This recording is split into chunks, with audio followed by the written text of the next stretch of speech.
We're now joined by Dominic Gardiner Hill, who's the Deputy Head of Handicapping with the British Horse Racing Authority. Dominic, thanks for joining us this evening. No problem. First of all, I thought we'd start with an important footnote because we've already heard earlier on in the show from Jamie Lynch a number of time form numbers, and obviously we're about to see some British Horse Racing Authority numbers, i.e. ratings, and we should make the point that they're not comparable with each other. Well, I think, to be honest, Lydia, we all try and use the same scale of 0 to 140 for horses that are racing on the flat. But I would say that obviously we are, with these top horses around the world, not so much a domestic issue anymore. It's more an international issue. And obviously we have input from all the voting members of the World Rankings Committee. And I would suspect that our levels are perhaps more constant than the private handicapping organisations who, certainly from my experience, their levels tend to rise as the seasons progress. And the consumer of that rating is different from you compared to any private handicapper? Well, yes, I suppose it is. I mean, obviously, we're not just targeting the betting public. Obviously, we're being used as some sort of official rating for horses around the world, whether it be by racing professionals, breeders, press, or whatever else. So let's take your ratings and take a look at what Frankel has achieved over the 3 seasons that he's raced to date. And we start off with his 2-year-old performance, and obviously last time out in the International at York. And I wonder if you just sort of talk us through his progression. Well, I think one of the remarkable things about Frankel, and I believe that it's something that's never been done before, is that at the end of this year, he will be, or will have been, a champion 2-year-old, albeit joint with Dream Ahead, a champion 3-year-old, and a champion 4-year-old in the world rankings. Obviously, he ended his 2-year-old career with a rating of 126, which I know a lot of people at the time raised an eyebrow at. But I think, given the form that he showed as a 2-year-old, I still think that that was a fair assessment of what he achieved. He obviously went onwards and upwards from there, and I think his performance at Newmarket in the 2000 Guineas was the performance that really opened our eyes to what a very special racehorse he was, or what a very special racehorse he is. And that was the first time that we, as handicappers, had given him a performance of 130. He now has, subsequent to that, 7 130-plus performances to his name, including 2 140 performances. And again, I think that is something that no other horse has ever achieved in the history of the classifications, which obviously started back in 1977. So if we examine the 2 140s that you've given, which were obviously in the Queen Anne at Royal Ascot and then in the International Stakes at York, if we start with the Queen Anne, and maybe you can sort of explain how you came to a rating of 140, please. Yeah, sure. Well, I was hugely impressed with his performance in the Queen Anne, and I have to say that one of the things I've loved about Frankel is the fact that he's, as a handicapper, he's never let me down.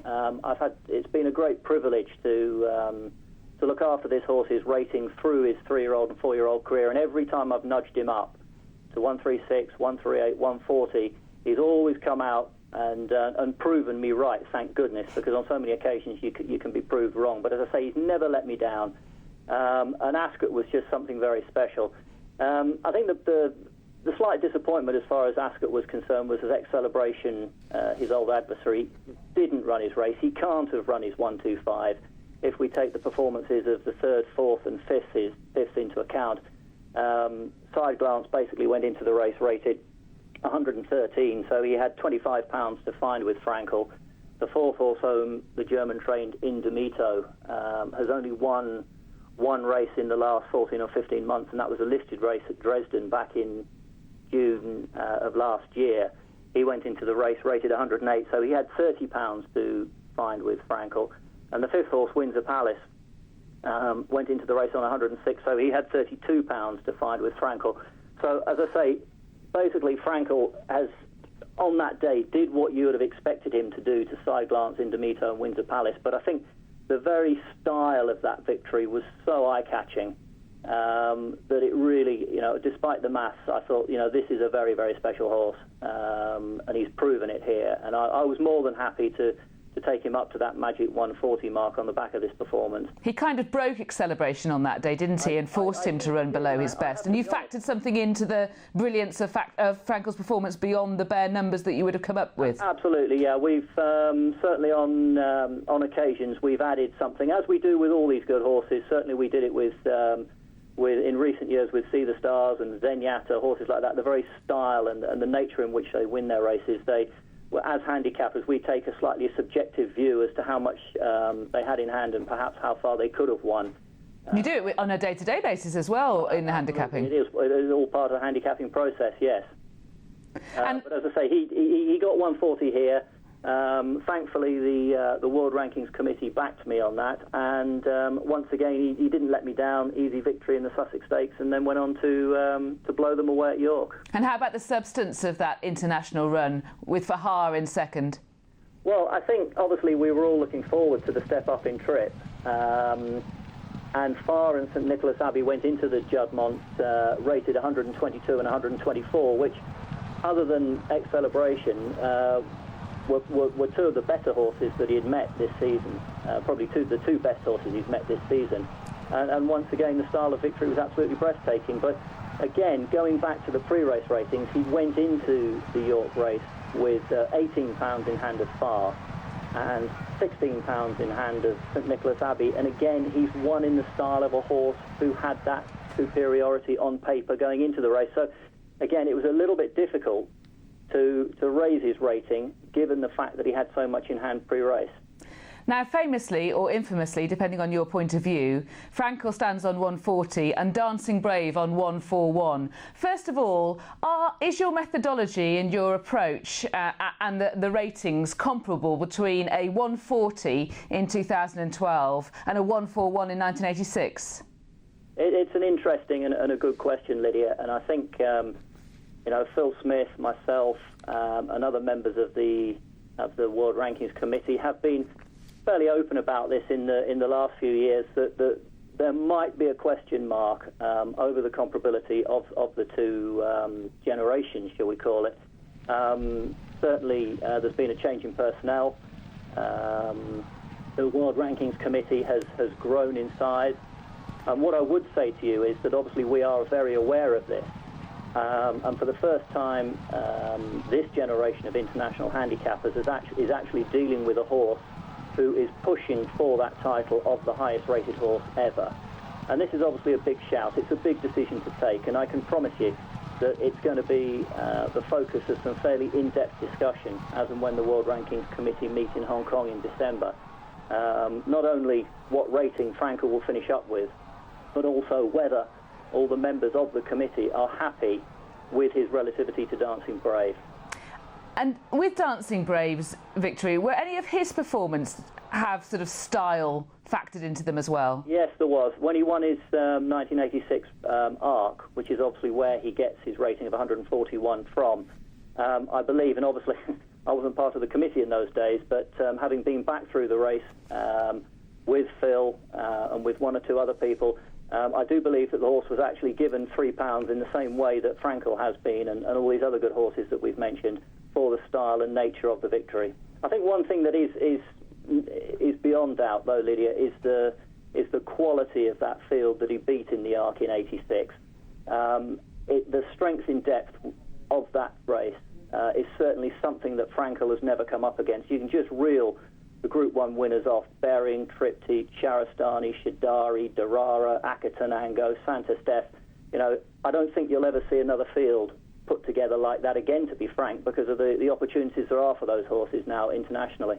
I think Phil Smith is of a similar mind. There was an article written by Chris Cook in Monday's Garden, I think it was available on the Guardian website on the Sunday evening, in which Phil Smith, the senior handicapper, was interviewed. He did mention how it was hugely difficult to make comparisons, but he also said there's no question that Dancing Brave ran against better horses than Frankel has met, but he never hammered them in the way that Frankel has. He gave them a start and ran past them.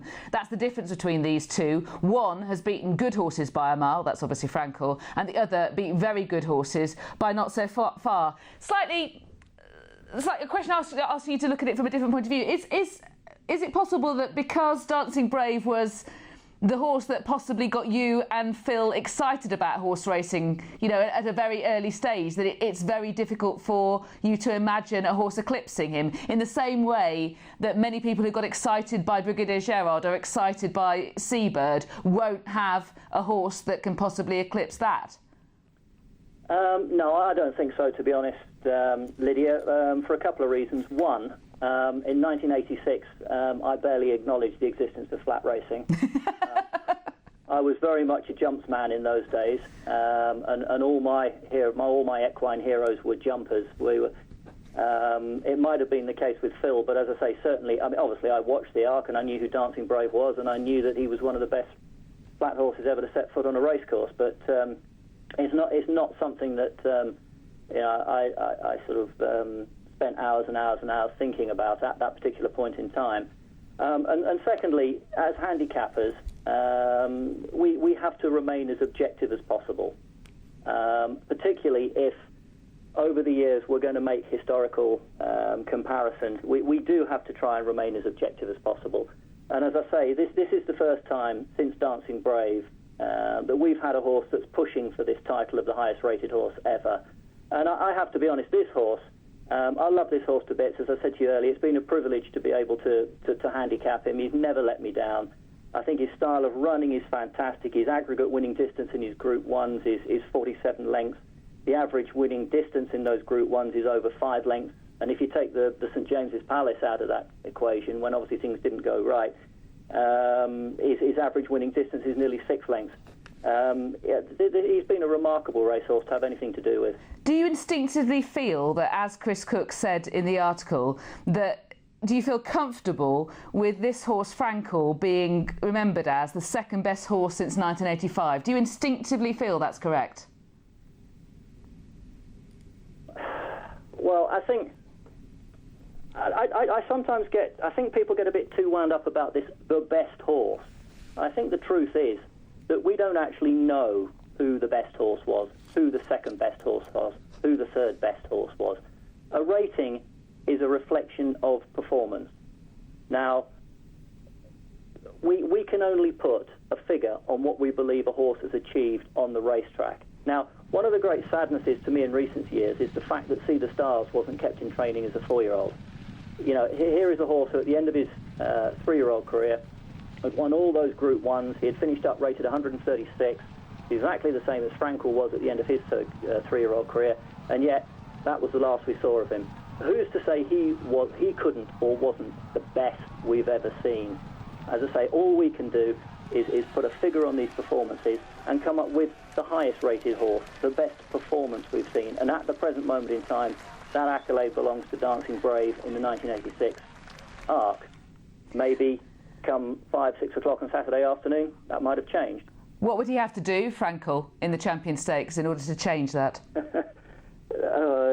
If only I had £1 for every time somebody had asked me that in the last couple of weeks. I think it's a terribly difficult question to answer, Lydia, because, I mean, obviously it's not just the relativity between Frankel and Cirrus des Arglais. We've got to take into account the finishing positions of the whole field. But if we look at the ratings going into the race, Frankel has got £10 in hand of Cirrus des Arglais, who in turn has got £4 in hand of Nathaniel, who in turn has got £4 in hand of Pastorius and a French filly, Ridacina. Now, in a perfect world, if I were to give you the perfect scenario, if Frankel were to beat Cirrus des Arglais by, say, 7 lengths or more, with him finishing 2.5 to 3 lengths clear of Nathaniel, with him finishing 2.5 to 3 lengths clear of the rest of the field, then I think we would have a very solid foundation on which to base the level of the race, and a very solid foundation on which to raise Frankel from his current mark of 140. But it ain't going to happen like that. We all know that. So let's just wait and see what happens. Let's see how the race pans out and take it from there. Dominic, thank you very much for your thoughts this evening. You've really added to this evening's show. It's been really interesting talking to you, and I look forward to your conclusions and sums when the race has been run come Saturday.